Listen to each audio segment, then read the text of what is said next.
The year was 1865, and the frontier was a place of blood and dust. The sky burned with the last embers of daylight as a lone figure rode into the town of Black Hollow, his silhouette sharp against the dying sun. Tehiska, a Cheyenne warrior turned bounty hunter, moved like a ghost through the streets, his eyes scanning every shadow, every hushed conversation behind dirt-smeared windows. Inside the dim-lit saloon, the scent of stale beer and gun oil clung to the air. Men huddled over whiskey, exchanging quiet words and voices hardened by the frontier's brutality. Tehiska stepped inside, his moccasin boots silent against the warped wooden floor. His presence turned a few heads. Dark hair pulled back, a face carved with quiet intensity, a Colt Navy revolver strapped to his hip. He was known, though few dared speak his name. At the far end of the bar, a man waited. Elias Grant, a cattle baron with eyes like a rusted knife, motioned him over with 2 fingers. Tehiska approached without hesitation. The offer had come days earlier, carried by a rider desperate to reach him. A job, simple but lucrative. Hunt down a runaway woman and return her. Elias slid a folded sheet of parchment across the table. Tehiska opened it with one hand. The drawing was crude, but the eyes stood out. Wild, desperate. Eleanor Carter. The name meant nothing to him. "She's mine," Elias said, voice slick with contempt. "And she stole from me." Tehiska lifted his gaze. "Stole what?" "A ledger," Elias admitted after a beat. "Nothing you need to worry about. I just want her back. Alive." The warrior studied him, sensing something coiled beneath the words. He had tracked many fugitives, but there was a weight to this request that did not sit right. He had no love for white men's feuds, but money was money, and he needed it. "Half now," he said. Elias grinned, pulling a leather pouch from his coat. The heavy clink of coins settled the deal. Outside, the wind cut low through the buildings, carrying the scent of oncoming snow. Tehiska tied the pouch to his belt, mounted his horse, and rode out. He had work to do. The woman ran like a wounded animal, feet bruised and raw against the frozen ground. Her breath came in ragged gasps as she clutched the leather pouch to her chest. The ledger inside was her only proof that Elias Grant was more than a tyrant. He was a murderer. She had spent the last 5 days surviving on creek water and whatever scraps she could scavenge. She had been careful, staying off the main trails, keeping to the cover of trees, but deep down, she knew it wouldn't be enough. Someone would come for her. The trading post ahead stood abandoned, its roof half caved in from the weight of time. She slipped inside, pressing her back against the wall as she fought to steady her breath. Nightfall had swallowed the land, and the cold gnawed at her bones. She could go no further, not yet. A wolf howled somewhere in the distance. She gripped the knife at her belt. She was done being afraid. Tehiska followed the trail with practiced ease. The woman was clever, doubling back, crossing streams to throw him off, but not clever enough. She did not know how to erase her presence entirely. The broken grass, the snapped twigs, the faintest trace of footprints along the river's edge. They spoke to him clearer than words ever could. She was close. The wind shifted, carrying the scent of damp wood and old smoke. His eyes narrowed. A trading post, half forgotten by the world, stood in the distance. Tehiska dismounted, moving forward with the silence of a predator. Snow crunched softly beneath his feet. He circled the structure, noting the faint glow of firelight leaking through a gap in the wooden boards. Inside, the woman stirred. He reached for the revolver at his hip. This would be quick. Then the air shifted. A snap. A sudden weight yanked at his foot. The trap sprung fast, a rope tightening around his ankle, dragging him off balance. A sharp curse tore from his throat as he hit the ground, his gun slipping from his grasp. The door burst open, and she was there, eyes wild, breath heavy. She had planned for him. She lunged, knife flashing in the firelight. He twisted, knocking her off balance. She landed hard, rolling back to her feet with defiance carved into every inch of her face. "Stay down," she warned, breathless. Tehiska did not stay down. He moved with brutal efficiency, sweeping her legs out from under her. The knife skidded across the floor. In a heartbeat, he was on her, pinning her wrists above her head. Her breath came in sharp bursts. His grip tightened. "I don't kill women," he murmured. She spat at him. "Then let me go." For the first time, he saw the bruises hidden beneath the dirt, the way she trembled despite her defiance. Something inside him twisted. The wind howled through the cracks in the walls. Snow had begun to fall, thick and unrelenting. "Storm's coming," he said. She stopped struggling, eyes darting to the open door where the night raged beyond. He released her wrists. She didn't move, just stared at him as though trying to decipher a code she didn't yet understand.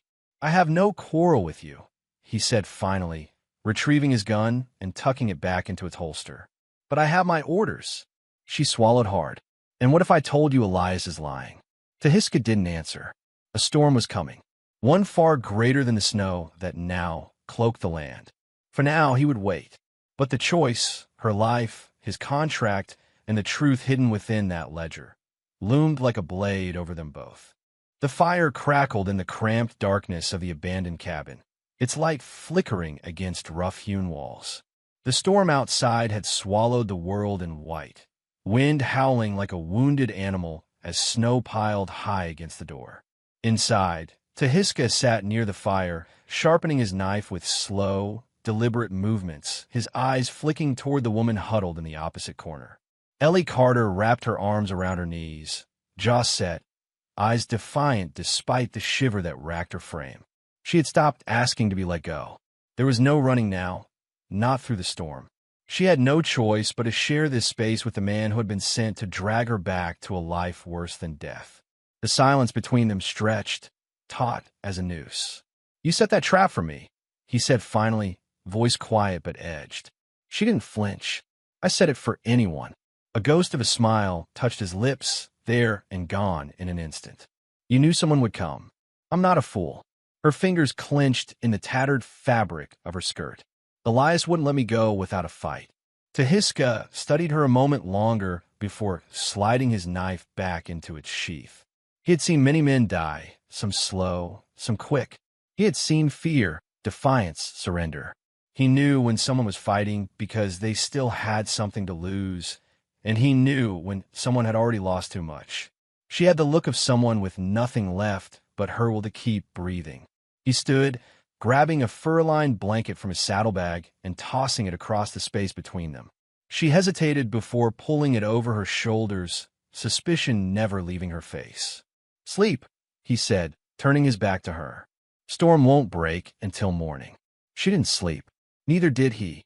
By dawn, the wind had stilled, leaving behind a frozen silence. The cabin door groaned as Tehiska pushed it open, revealing the world buried in snowdrifts, the sun pale and weak against the vast white. Ellie stepped cautiously beside him, her breath misting in the bitter air. They could not stay. He moved first, carving a path through knee-deep snow, his strides effortless despite the weight of his rifle and pack. She followed, slower, her feet numb, exhaustion dragging at every step. It wasn't long before she faltered. Tehiska turned just in time to see her drop to her knees, her breath coming in sharp gasps. "Get up," he said. She tried, but her legs refused. "Too cold," she murmured, shaking her head. "I can't feel my feet." He exhaled, long and slow, then crossed the space between them. Without warning, he crouched and lifted her over his shoulder, ignoring the weak struggle she managed before giving in. "Put me down," she muttered against his back. Later, it wasn't until midday that they found higher ground, where the snow had thinned, revealing patches of frozen earth. A half-rotted log cabin stood at the edge of the tree line, its walls weathered but intact. Tehiska lowered her to her feet. She staggered, but he didn't let her fall. Inside, the air was sharp with the scent of old wood and decay, but it was shelter. She rubbed at her arms, teeth chattering as she sank onto the floor beside the cold hearth. "If you're taking me back to Elias," she said, voice hoarse, "why keep me alive?" He crouched near the fireplace, pulling flint and steel from his pack. The spark caught dry kindling, flames licking hungrily at the wood. "I haven't decided yet," he admitted. She went still, watching him as though he had just spoken in a language she did not understand. "He sent you to kill me," she whispered. "No." He met her gaze, steady and unreadable. "He sent me to bring you back." "Same thing." The fire crackled between them. "I know what's in that ledger," she said. "It's proof. Proof of the land Elias stole, of the men he's killed, the bribes he's paid." Tehiska didn't look at her, but something in his posture shifted. "My family had land," she continued. "Rich land. He wanted it. So he took it, burned our house, shot my father, hung my brother from the oak tree in our yard, and left him there for days." Her voice did not waver, but her hands trembled. "Then he married me, so no one could say a damn thing about it." Silence hung between them. "I ran because I won't let him own me anymore," she said finally. "And if that ledger gets into the right hands, he'll lose everything."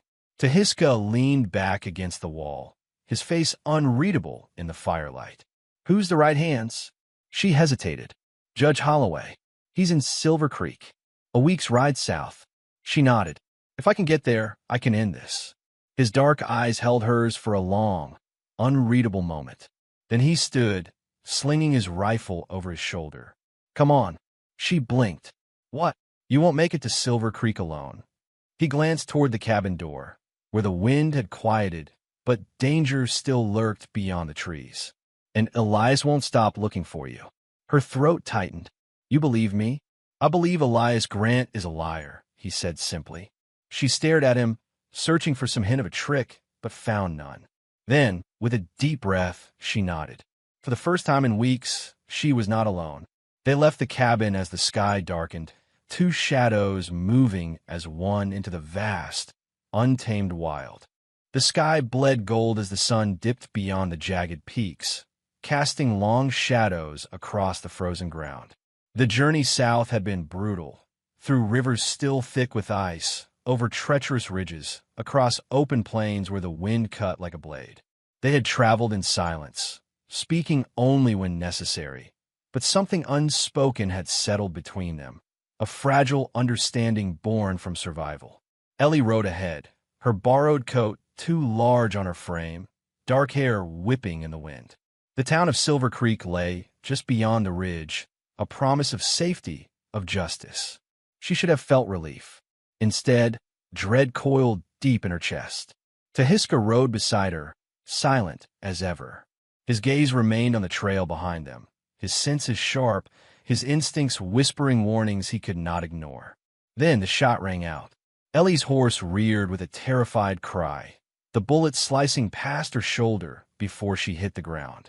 Snow exploded around her as she struggled to breathe, the cold shocking her system. More shots. Tehiska was off his horse before the next one struck, rolling into cover behind an outcropping of rocks. His rifle was already in his hands, his breath steady as he scanned the tree-line. 5 riders. They came fast, their dust-streaked coats whipping behind them, rifles glinting in the dying light. At the front rode Elias Grant, his expression carved from stone, his eyes cold with triumph. Ellie scrambled to her knees, clutching the ledger to her chest. "You didn't think I'd let you just walk away, did you?" Elias called, reining in his horse. "You have something that belongs to me." Tehiska's jaw clenched. He had known this moment would come. He had spent years tracking men like Elias, men who believed they could carve the world to their liking with gold and steel. "You shouldn't be here," he said evenly. Elias laughed. "I paid you to do a job, and now you're standing between me and what's mine." Ellie pushed herself to her feet, the wind stinging her raw skin. "I was never yours." Elias sighed as if disappointed. "You never did know when to be quiet." He turned to his men. "Kill him. Bring her back breathing." Tehiska fired first. The gunfight cracked through the valley, sending birds screaming from the trees. He moved like a phantom, each shot precise, each movement deliberate. Ellie ran, diving for cover behind the remains of a fallen tree. Her heart slammed against her ribs as bullets ripped through the air, splintering wood, kicking up snow. She clutched the ledger tighter. If she died here, all of it would have been for nothing. 2 of Elias's men were down, their bodies sprawled in the snow. But the others pressed forward, relentless. Then Elias turned his rifle toward her. A single shot rang out. She flinched, waiting for the pain, but it never came. Instead, Elias staggered back, his coat darkening with blood. Tehiska stood just a few feet away, his gun still raised. His expression was unreadable, but his choice had been made. Ellie barely had time to react before one of the remaining men lunged at her, ripping the ledger from her grasp. She twisted, fighting back, but he was stronger. He shoved her hard, sending her crashing into the snow. The ledger tumbled from his grip, its pages spilling open. A gust of wind caught them, scattering them into the air like dying leaves. A gunshot split the air.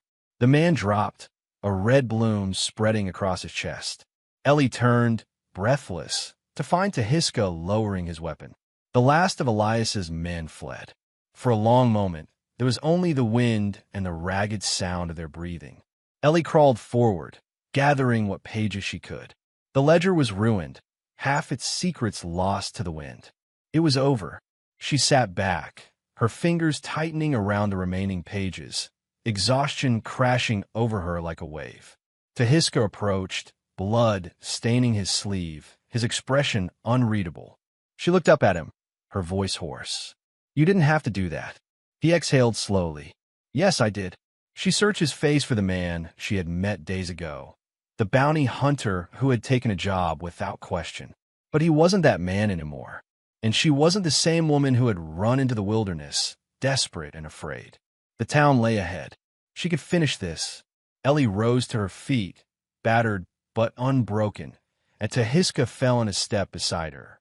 Together, they walked toward Silver Creek, toward justice, toward whatever waited beyond the horizon. The wind howled through the trees, carrying with it the scent of damp earth and the distant smoke of burning wood. The sky, bruised with the promise of an approaching storm, cast a dark shadow over the small frontier settlement of Black Creek. Inside a dimly lit cabin, Eleanor Whitmore clutched the edges of a crumpled letter, her knuckles white as she read the words for what must have been the 100th time. Her father stood near the hearth, his silhouette rigid against the flickering firelight.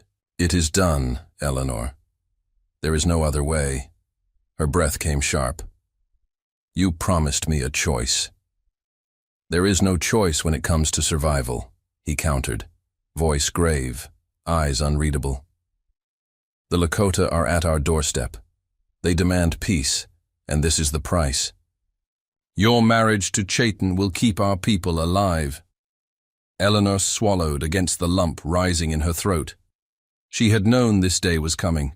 Whispers of war had stirred the settlement for months. The Lakota warriors had made their position clear. They would not be driven from their land. When talks had turned hostile and blood had been spilled on both sides, their leader, a man known as Cheyenne, had sent a final offer. Marry one of their own, unite the two peoples, or prepare for war. She stared at her father, waiting for some hint of regret, but there was none. He had made peace with his decision. Her life was merely the means to an end. A gust of wind rattled the window panes. The storm was near. The journey to the Lakota encampment began at dawn. Wrapped in a heavy wool cloak, Eleanor rode between two armed men, their rifles slung across their backs, their expressions unreadable. She barely glanced at them. Her thoughts were too heavy, the world around her shrinking with each passing mile.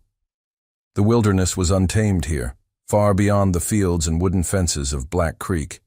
Towering pines loomed overhead, their dark forms shifting in the morning mist. A river, swollen with recent rain, rushed angrily beside them, as though mocking her own resistance. She wondered if her mother would have fought harder, if she would have run. But her mother had been gone for years, buried beneath the cold Wyoming soil, and Eleanor had no one left to fight for her. By midday, they reached the valley where the Lakota village lay nestled against the rising hills. Smoke curled from the scattered lodges, the scent of firewood and roasting meat thick in the air. Dark. Figures moved among the tents, their eyes turning toward her procession with quiet curiosity. The moment she dismounted, the guards flanked her, though not unkindly. One of the warriors, A tall man with a deep scar running from his temple to his jaw gestured for her to follow. She lifted her chin, swallowing her fear, and stepped forward. Cheyenne stood at the center of the village, his presence undeniable, even before her gaze found him. He was taller than she expected, broad-shouldered, his hair falling in dark waves over his shoulders. His expression was unreadable, his sharp eyes studying her with a patience that unsettled her. He said nothing at first, only taking her in as though deciding whether she was a woman or a shadow of something forced upon him. When he finally spoke, his voice was deep, measured. "You do not wish to be here." It was not a question. Eleanor held his gaze, refusing to let him see her falter. "No." A long silence stretched between them, a test of wills. Then, to her surprise, the corner of his mouth twitched, something like amusement flickering behind his dark eyes. "Good," he said, voice almost too quiet for the wind to carry. A woman with no fight in her would not survive here. The others watched closely, waiting for her reaction. She refused to give them one. A young woman stepped forward, speaking in Lakota, her tone curious but guarded. Cheyenne responded briefly before turning back to Eleanor. "You will stay in the lodge of my sister until the ceremony. She will teach you what you need to know." There was no room for argument in his voice, no softness to his words. Eleanor clenched her fists at her sides. "And if I refuse?" Cheyenne studied her for a moment before stepping closer. The space between them thinned, and though he did not touch her, she could feel the weight of his presence. "You will not." He turned away, and just like that, the discussion was over. Nightfall brought an unbearable stillness. Eleanor lay beneath the thick hide blankets of the lodge, listening to the murmurs of the village beyond the thin walls. She had eaten little, despite Cheyenne's sister urging her to take more. Her body ached from the day's ride, but exhaustion refused to take her. The moment the camp settled, she made her decision. She would not stay. Eleanor slipped from beneath the covers and padded barefoot to the entrance of the lodge. The night air was cold, biting against her exposed skin. A low mist curled between the lodges, making the village seem even more like something from a dream or a nightmare. She moved carefully, avoiding the glow of firelight. The path to the tree line was not far. If she could make it into the woods, she could follow the river back toward the settlement. She did not think of what might happen if she was caught. She did not think of what awaited her in the wilderness, only of the freedom that lay beyond the darkness. The first step was easy, the second even more so. But on the third, a voice cut through the silence. You would not make it past the ridge. She froze. Cheyenne stood at the edge of the firelight, arms crossed over his chest. He had been watching, waiting. "You do not know this land," he continued, his voice calm, unaffected. "It will swallow you whole." Eleanor's heart pounded. She straightened, defiant. "I would rather take my chances."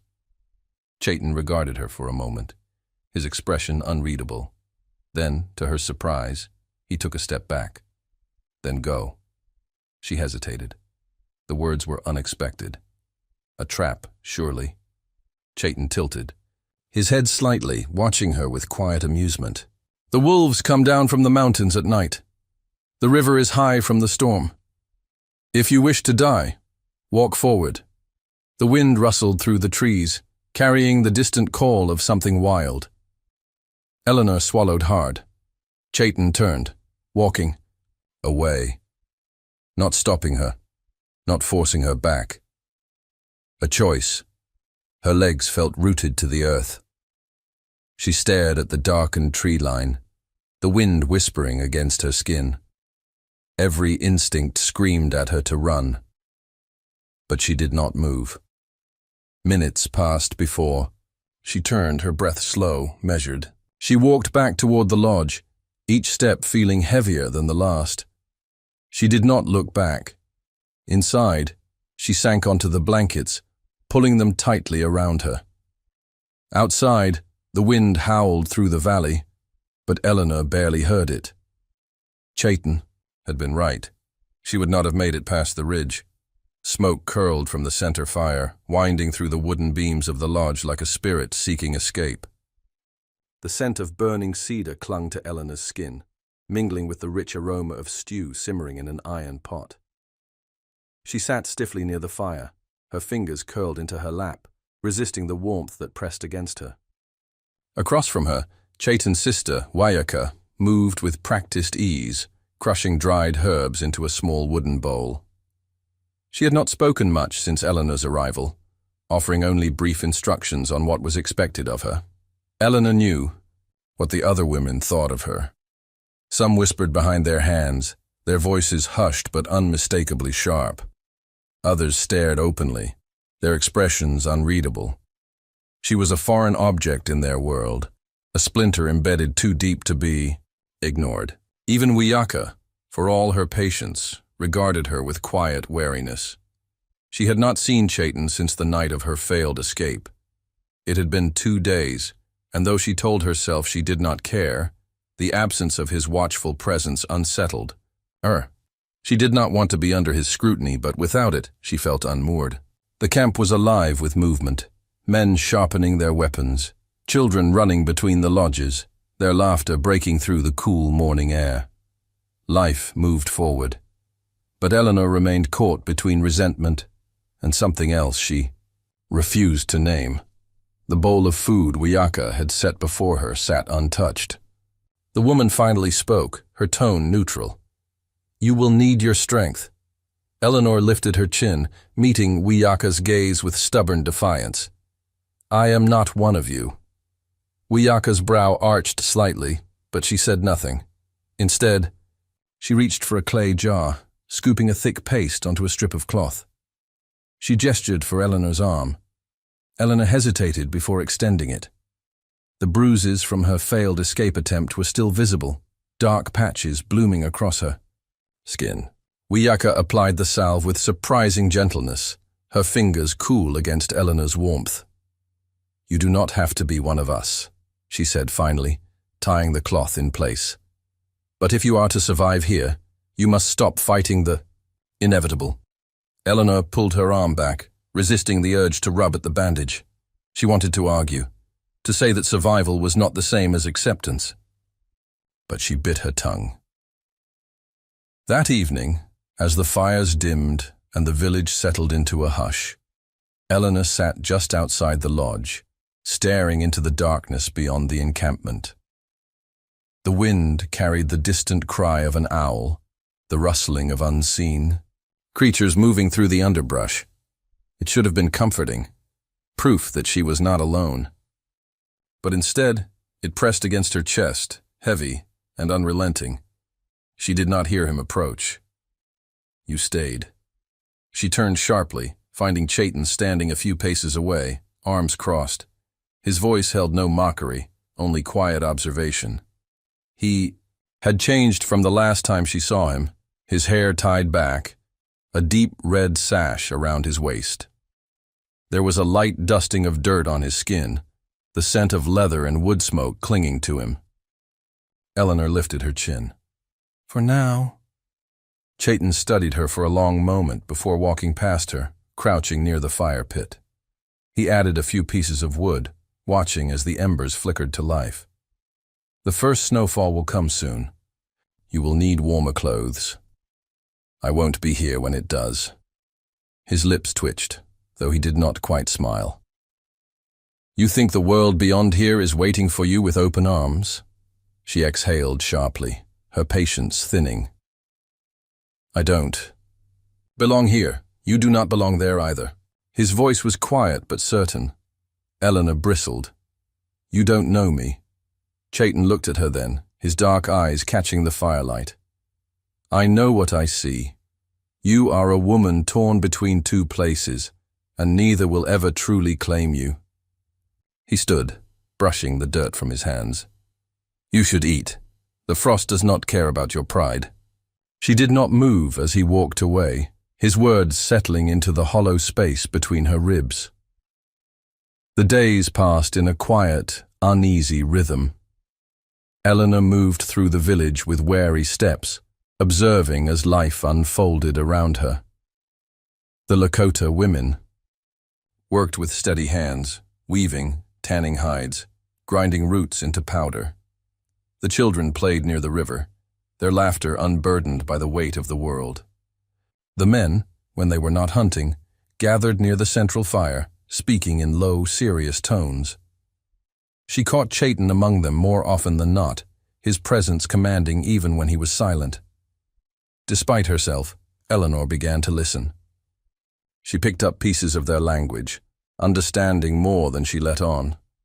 She watched the way they moved, how they cared for one another with a closeness she had never seen among the settlers, and still, she held herself apart.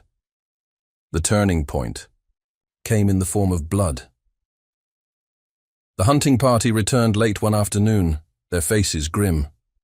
Eleanor had been standing near Wiaka's lodge when the first warrior stumbled forward, his side torn open, blood seeping into the dirt. A second man was helped off his horse, his arm dangling at an unnatural angle. The village erupted into motion, women rushing forward, guiding the wounded to the healer's lodge. Eleanor's breath caught when she saw Cheyenne among them, his shoulder marked with a deep gash, his expression tight with pain. She did not think. She moved. Inside the healer's lodge, the scent of herbs and iron filled the air. Cheyenne sat, on a woven mat, his tunic discarded, the wound along his shoulder exposed to the flickering firelight. The healer worked swiftly, pressing a damp cloth to the wound, speaking in low tones Eleanor could not understand. She hesitated only a moment before stepping forward. The healer glanced at her but did not protest when she reached for the water. Basin. She soaked a strip of cloth, wringing it out before pressing it to Cheyenne's skin. His muscles tensed beneath her touch, but he did not pull away. Their eyes met, hers uncertain, his unreadable. "You do not have to do this," he murmured. She exhaled softly, focused on her task. "I know." Silence stretched between them, heavy yet not unwelcome. The fire crackled, the voices outside, muted by the thick lodge walls. Cheyenne's gaze remained on her, his expression thoughtful. "You are not as fragile as I thought." She huffed a quiet laugh.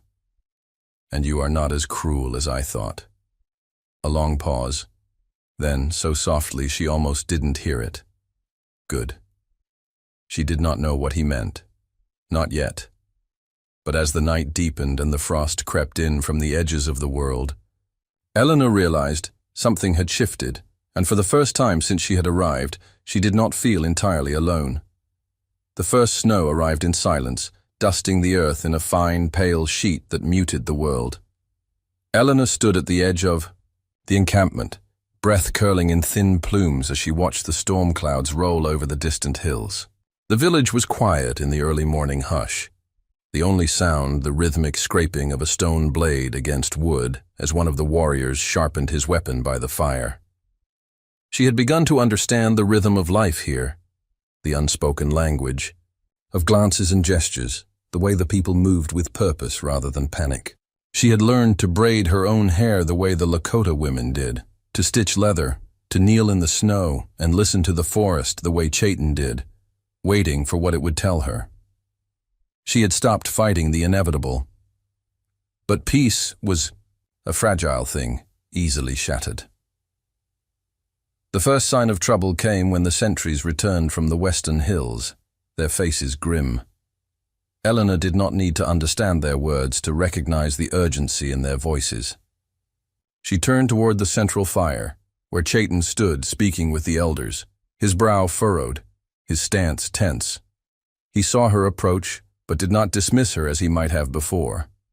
Instead, he held her gaze, waiting. "What's happening?" she asked. "A hunting party was attacked near the river," he said. "Men from your settlement." Her stomach tightened. "Are they sure?" Cheyenne nodded, his mouth set in a hard line. "The tracks were fresh. They killed 2 of our men, took the others' horses." Eleanor's fingers curled into fists at her sides. She had known war. Was always a possibility, lingering just beyond the horizon like a shadow stretching with the setting sun. But hearing it confirmed, knowing that her people had struck the first blow, made the air feel thinner, harder to breathe. She searched, Cheyenne's face looking for blame, for anger directed at her. Instead, she found only calculation, the mind of a man already preparing for what must come next. "They'll retaliate," she said. Yes. The word was a finality. Eleanor exhaled, the frost of her breath vanishing before her eyes. She turned, away from him then, her gaze sweeping over the village, over the children playing near the river, unaware of the violence creeping closer. She thought of the women who had welcomed her, wary at first, then warmer, kinder. She thought of Wiyaka, who had bandaged her wounds without question. She thought of Cheyenne, who had allowed her to choose, who had never forced her hand, even when he could have. The thought of losing any of them made her stomach twist. She turned back to him. "You don't have to fight." A shadow of something flickered across his face, understanding perhaps or regret. "There is no choice." A rider came at dusk, wrapped in thick furs, his horse lathered with sweat from a hard ride. Eleanor recognized the man before he even pulled back his hood. James Whitmore, her father's most trusted scout, a man who had once taught her how to track in the woods beyond Black Creek. His face was thinner than she remembered, his beard speckled with gray. But his eyes were the same, calculating, sharp as flint. "You've made yourself at home," he said, his gaze sweeping over her in measured assessment. Eleanor lifted her chin. "Why are you here?" James dismounted, brushing snow from his shoulders. "Your father is offering a way out of this before it's too late. He wants you to return. He's willing to discuss peace if you come back to Black Creek." A muscle twitched in Cheyenne's jaw, but he remained silent. This was Eleanor's moment, her decision. She studied James, searching for sincerity in his words. Peace? An agreement. Trade, resources, an end to the raids. But only if you leave this place. She felt Cheyenne's presence beside her, steady as the mountains beyond the valley. He said nothing, did not sway her in either direction. James stepped closer, voice lowering. "You're still one of us, Eleanor. You don't belong here." The words should have hit like a hammer. Months ago they would have. But now they rang hollow.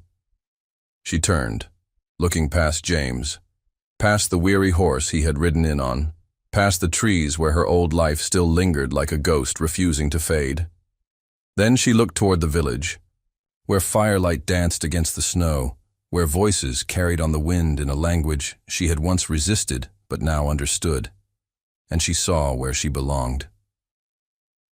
Slowly, she faced James again. "I made my choice the moment I stayed." His expression hardened. "You would abandon your own people for them?" She shook her head. "No. I'm choosing my people." James exhaled, long and slow, before turning back to his horse. "Then, I hope you understand what's coming." "I do," she said. The battle came with the dawn. It was swift, brutal. Eleanor had never seen war like this, had never heard the sound of steel clashing against wood, the roar of men locking in combat, the screams that rose with the smoke of burning lodges.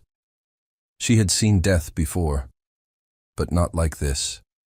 Not so sudden, not so absolute. She stayed near the women and children, clutching a blade she barely knew how to wield.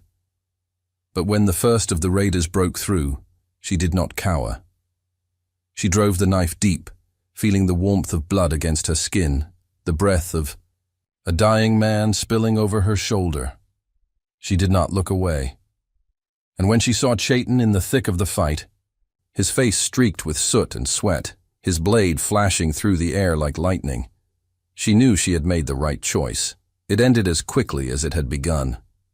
The raiders fell back, their wounded left in the snow, their pride shattered. Black Creek would not win this war.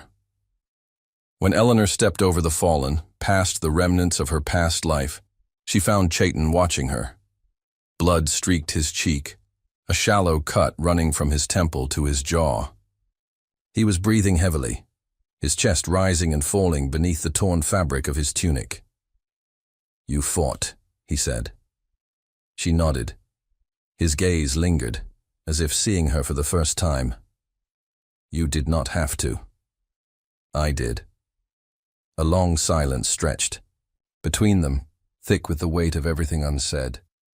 Then, slowly he reached out, his fingers brushing against hers. A small, silent question. She did not pull away.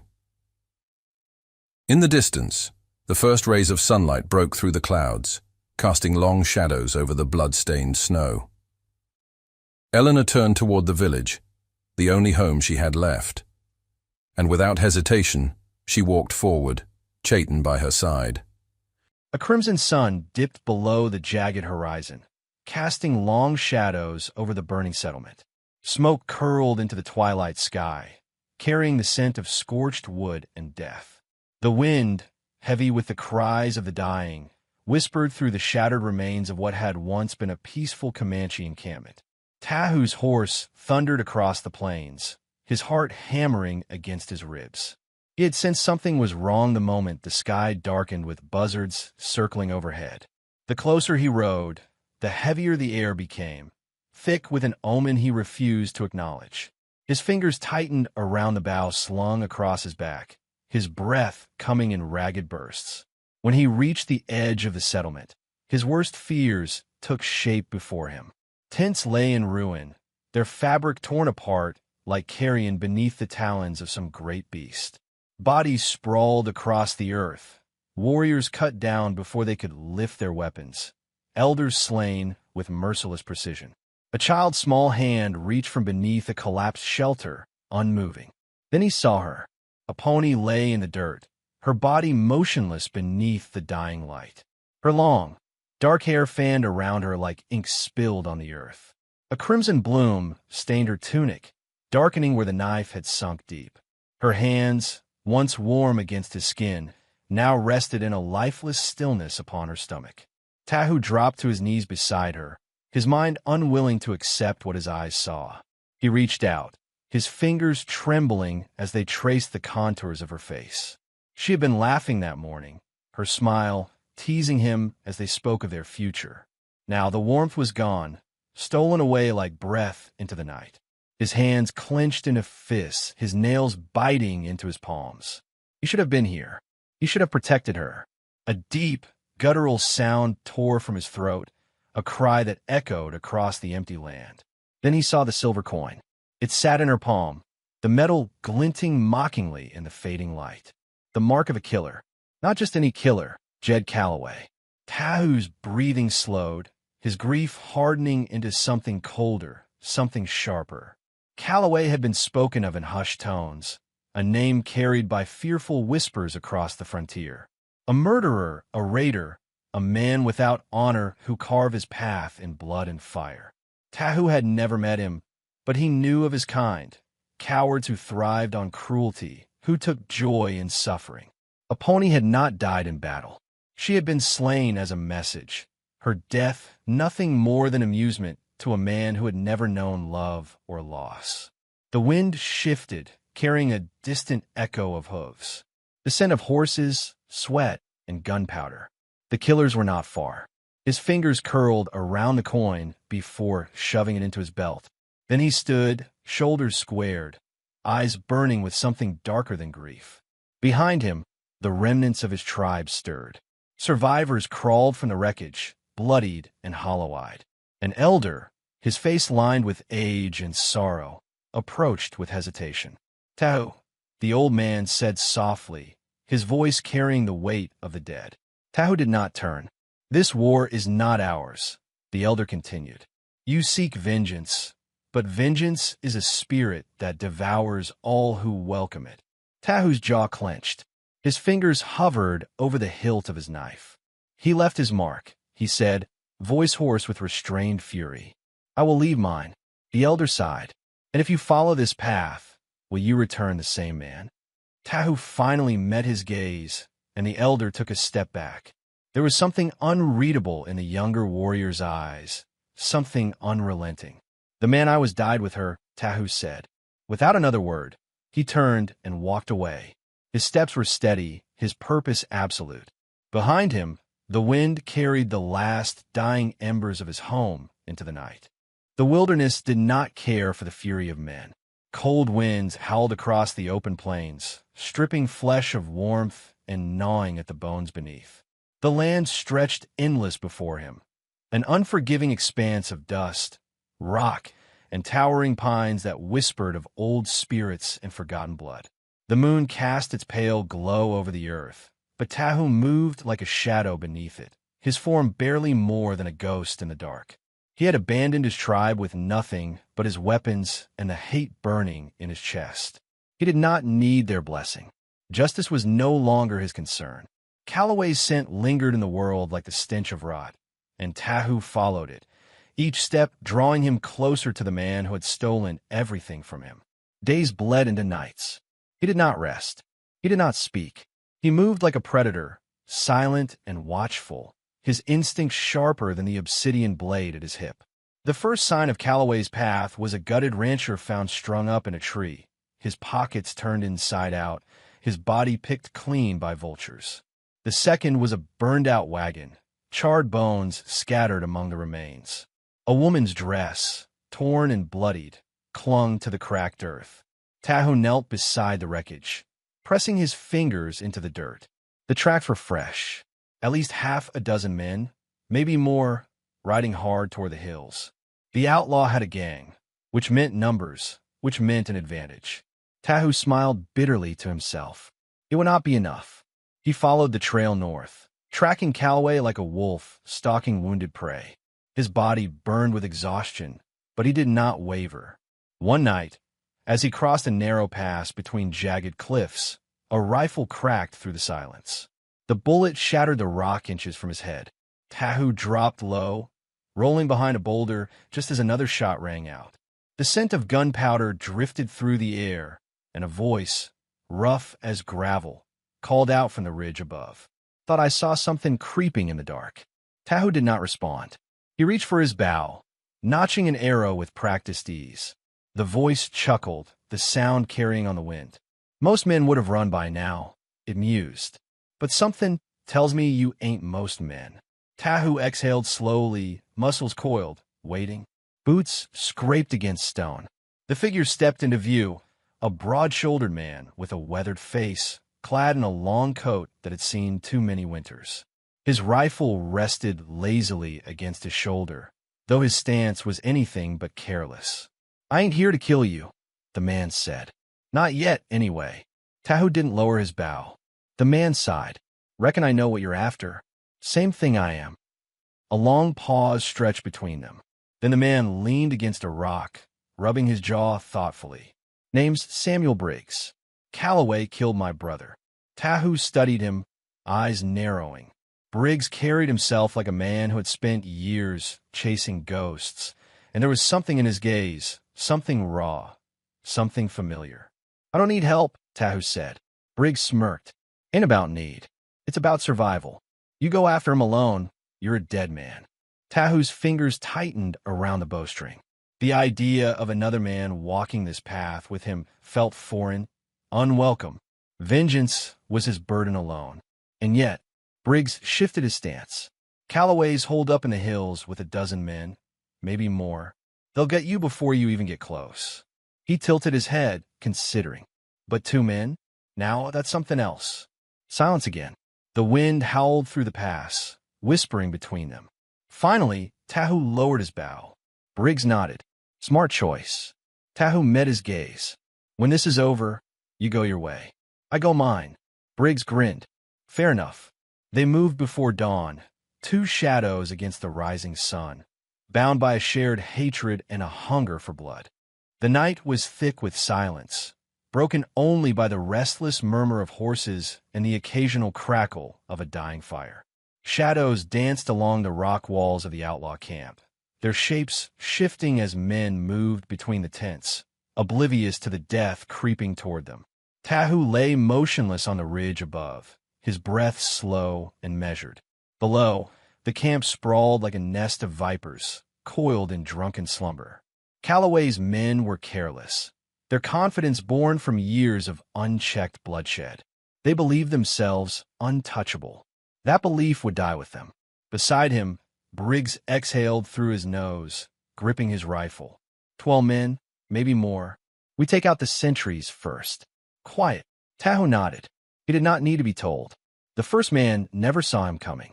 A flick of obsidian, a whisper of steel, and the sentry's throat opened like a flower in bloom. He collapsed without a sound. The second had time to inhale sharply before an arrow pierced his eye. Briggs moved with practiced efficiency, his knife finding ribs, his hands steady as he guided the dead to the ground. The night swallowed their work, and the camp remained blissfully unaware. Then a horse snorted. A boot scraped against stone. A man turned, eyes narrowing at the dark. Tahu's knife silenced him before he could call out. But it was too late. A gunshot rang through the night. A roar of confusion erupted as men scrambled for their weapons. The camp, once shrouded in the quiet of slumber, was now alive with chaos. Tahu didn't hesitate. He surged forward, his tomahawk cutting through the first outlaw in his path. Blood sprayed across the firelight, and a scent of iron filled the air. Briggs fired from the ridge, dropping 2 men before they could raise their rifles. Calloway's men fought like cornered wolves, but their drunken reflexes made them slow, sloppy. Tahu moved through them like a specter of death, his blade a flash of moonlight, his arrows swift as vengeance itself. A burly man lunged with a machete. Tahu twisted, letting the blade sail past before driving his tomahawk into the outlaw's chest. The man fell with a wheezing gurgle, hands clawing at the air. Briggs reloaded, his movements fluid despite the gunfire ripping through the night. A bullet grazed his arm, but he did not falter. Then, the cabin door burst open. Jed Calloway stepped into the chaos, his pistol already raised. His face twisted with rage, his eyes wild beneath the brim of his hat. Tahu saw nothing else. The world shrank to the space between them, the fire casting flickering shadows across Calloway's scarred face. "You!" Calloway spat, voice thick with whiskey and contempt. "Knew you'd come sniffing." Tahu didn't speak. Words meant nothing now. Calloway fired first. Tahu dodged, feeling the heat of the bullet as it sliced past his cheek. He rushed forward, closing the distance before the outlaw could take another shot. The fight was brutal. Calloway swung his pistol like a club, cracking it against Tahu's ribs. Pain flared, but Tahu ignored it, driving his shoulder into the outlaw's chest. They hit the ground in a tangle of limbs, fists, and fury. Calloway snarled, grabbing a fistful of dirt and throwing it into Tahu's eyes. Blinded, Tahu felt a boot slam into his ribs. He rolled, his hands finding a rock, and swung blindly. The impact was solid. Calloway grunted, stumbling back, blood streaming from his brow. Tahu wiped the dirt from his eyes just in time to see Calloway draw a knife. The outlaw lunged. Tahu caught his wrist, muscles straining as the blade inched closer. His free hand searched the ground, fingers curling around the hilt of his tomahawk. With a roar, he wrenched free and drove the weapon into Calloway's gut. The outlaw choked, a sharp gasp leaving his lips. His fingers trembled as they grasped at the blade buried deep in his stomach. Tahu leaned in close, his voice low, steady. "This is for her." With one final wrench, he tore the tomahawk free. Calloway collapsed, his body convulsing, the silver coin slipping from his fingers. It landed in the dirt, gleaming in the firelight, its surface slick with blood. Silence settled over the camp. The last of Calloway's men lay dead or dying. Briggs limped forward, rifle still clutched in his hands, his face unreadable. Tahu stared down at the lifeless body, at the man who had taken everything from him. He had imagined this moment, dreamed of it, let it fuel him through the long, cold nights. But now, as he stood over Calloway's corpse, he felt nothing. No triumph, no relief, just a hollow space where vengeance had once burned. Briggs exhaled, shaking his head. Well, hell. Tahu said nothing. The fire crackled, sending embers into the night sky, disappearing into the dark. Without another word, Tahu turned and walked away.